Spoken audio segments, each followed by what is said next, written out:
বন্ধুরা, সবাই কেমন আছো? আশা করছি সবাই ভালো আছো, সুস্থ আছো, আর আমরাও সবাই ভালো আছি।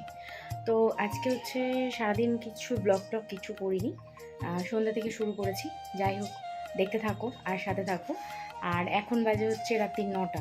এখন যাচ্ছি হচ্ছে ছেলে মেয়েকে আনতে, মানে আমার ছেলে মেয়েকে তোমাদের দাদাভাই পড়তে দিতে গেছিলো। ছেলে খুব রাগারাগি করেছে, এখন না গেলেই নয়, আমাকে যেতে হবে। তারপরে এসে ঘরের সমস্ত কাজ পড়ে আছে, মানে আজকে একদিকের কাজ করতে গিয়ে আরেক দিকের কাজ সমস্ত পড়ে আছে। তো চলো, সেগুলো সমস্ত কিছু করবো আর তোমাদের সাথে শেয়ার করবো।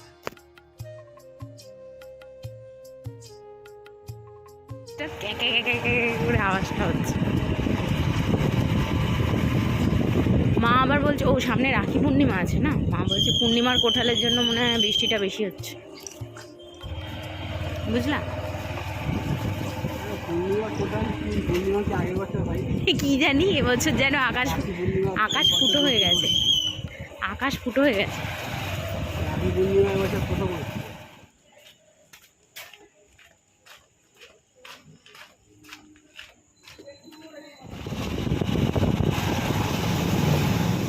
পড়তে থেকে আস্তে আস্তে প্রায় বেজে গেছে আমাদের 9:30, আর এখন দেখো মেয়ে শশা কাটছে। আর ওর আঙুলটা না সকালবেলা কিছু একটা করে কেটে গেছে, তাই জন্য ওখানে ব্যান্ডেড লাগানো, ভেবো না যে বটিতে কেটেছে। তো ওরা বাবা মেয়ে দুজনে মিলে, মানে পাপা মেয়ে দুজনে মিলে মুড়ি খাবে, তার জন্য শশা কোচাচ্ছে। আর আমি সেই ফাঁকে এখানে চলে এসেছি বাসনগুলো মাজতে। যেহেতু প্রথমেই তোমাদেরকে বললাম যে সকাল থেকে কোনো কিছু ব্লগ করিনি, একটু কাজের মধ্যেই চাপেই ছিলাম। তো সেই কারণে সমস্ত কিছু বাসন টাসন সবই মানে পড়েছিল, আর আমি ঘরেও ছিলাম না। তো যাই হোক, চলো এখন সব বাসনগুলো আস্তে আস্তে মেজে নেবো। তারপরে চিন্তা ভাবনা করছি, এখন তো 9:30 পৌনে 10টা বাজেই, ওরা মুড়ি খাচ্ছে, জানি না এরপরে কি খাবে। আর ছেলে সম্ভবত কিছু খেয়েছিল, আমার ছেলের কথাটা ঠিক মনে নেই। ছেলেও মানে খাবে না বলেছে। তো সেই কারণে মানে আমি আরও একটু চাপে আছি, তো কি করা যায় দেখা যাক। তো তার জন্য আমি এখন বাসনগুলো আগে মেজে নিচ্ছি।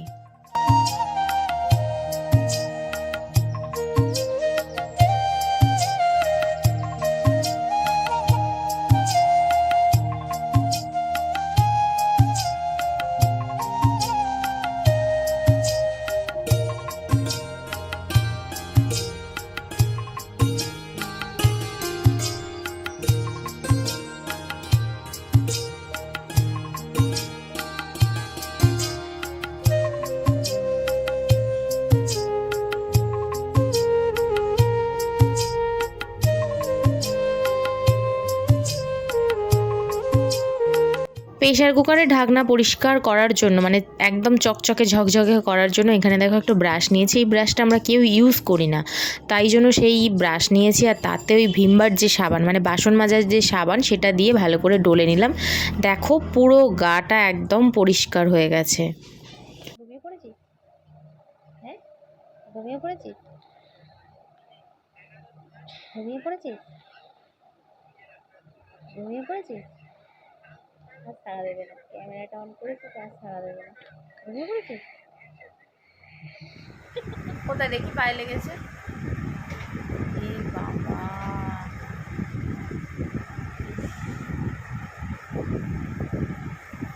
কি ওষুধ টষুধ কিছু লাগিয়েছিস?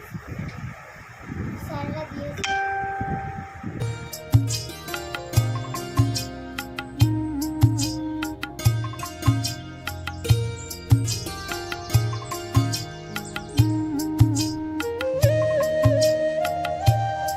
কয়েকদিন বৃষ্টির জন্য ছেলে তো স্কুলে যেতে পারেনি, আর স্কুলে গিয়ে একটা বড় দুর্ঘটনা ঘটিয়ে এসছে, সেটা আরও বড় হতে পারত।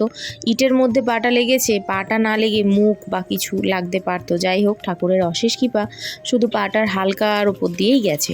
তো চলো এবার ছেলেকে টিফিনটা করে দিই, দিয়ে রান্না করব। আজকেও তাড়াহুড়ো রয়েছে, তার জন্যই সকালবেলা দেখছো রান্না বান্না নিয়ে আগে পড়েছি। তো সেদিনকে পমফ্রেট মাছটা শাশুড়ি মা দিয়েছিলেন, তো সেটাই আজকে বার করেছি, করে রান্না করব। আর পমফ্রেট মাছটা আমি রান্না করব আলু পেঁয়াজ টমেটম দিয়ে, সর্ষে বাটা দিয়ে নয়, যেহেতু দাদার মানে তোমাদের দাদা ভাইয়ের গ্যাসের সমস্যা তো আছেই, সেই জন্য আমি চিন্তা করেছি যে আলু পেঁয়াজ টমেটো দিয়ে করব। আর এইখানে ভাতটা রাত্রিরে বেঁচেছিল, মানে রাত্রিরে যে ভাতটুকু ছিল সেটা রেখে দিয়েছি, ভাত হয়ে গেলে ওই ভাতটা মিশিয়ে দেব। চলো, তোমাদের সাথে কথা বলতে বলতে আমার রান্নাটাও প্রায় কমপ্লিট হয়ে গেল।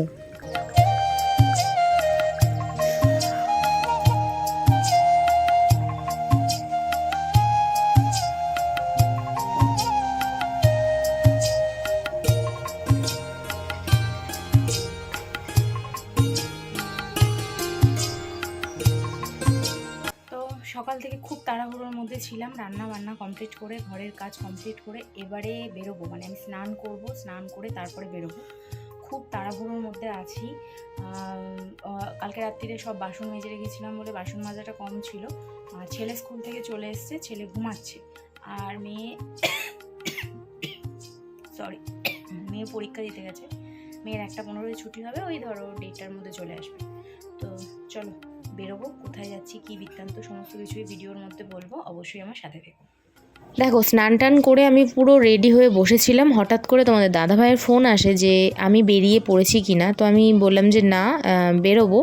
তখন বললো যে একটু ওয়েট করে যাও, যেখানে দরকার ছিল আমাদের, মানে সেখানে আমরা বাইক নিয়েও যেতে পারবো। তো সেই জন্য বললো যে তোমাকে আর ট্রেনে করে যাতায়াত করতে হবে না, একটু ওয়েট করো, আমরা দুজনে একসাথে বাইক নিয়ে বেরোবো। আর তার ফাঁকে মনে হলো যে এই যে জামা কাপড়গুলো সব কেচে রেখেছিলাম, তাহলে চলো সেগুলো এখন দড়িতে মেলে দিই।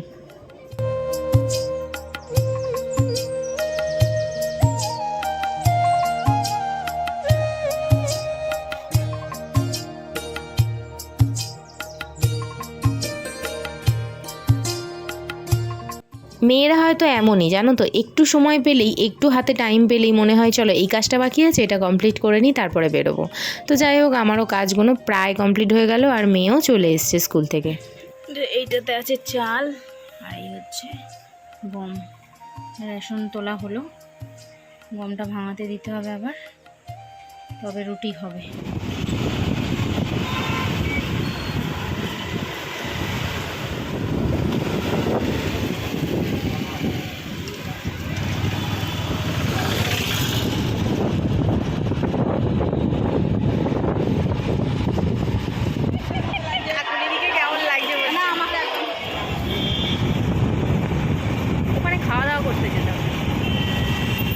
কাজ মিটিয়ে এবার বাড়ি চলে যাচ্ছি। তো আজকে ভিডিওটা যদি ভালো লেগে থাকে লাইক কমেন্ট শেয়ার করো, আর চ্যানেলটাকে সাবস্ক্রাইব করে দিও। টাটা।